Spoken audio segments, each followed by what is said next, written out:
గాంధీని ఎవరు తీసుకొచ్చారు సార్ ఇండియాకి? బ్రిటిష్ తీసుకొచ్చారు, లేకపోతే ఎట్లా వస్తాడు అక్కడ నుంచి? Ladies and gentlemen, you are not ready for this.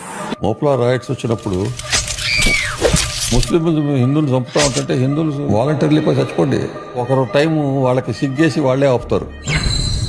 ఇట్లాంటి లాజిక్ మహాత్మా గాంధీ చెప్పాడు. ఇదే లాజిక్. నా లెక్క ప్రకారం ఆయన మన కరెన్సీ నోట్స్ మీద ఉండటానికి వెళ్ళలేదు.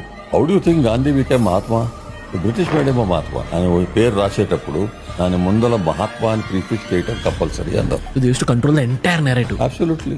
Very mean-minded, cheap-minded fellow, Nehru.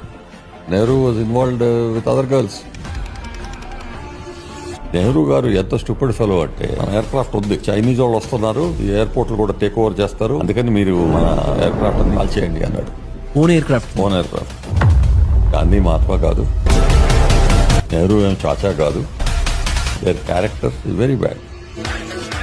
The Prime Minister of England who gave freedom to India, he came to India to visit. Governor అడిగాడు, why did you leave India suddenly? అప్పుడు చెప్పాడట, గాంధీది ఏం చేస్తున్నాడో ఎట్లా చేస్తున్నాడో made no difference to us. What was important was the INA resistance. అది చూసేసి మేము డిసైడ్ చేసాము, మేము దీన్ని హోల్డ్ చేయలేము అని. అసలు how did Subhash Chandra Bose diet?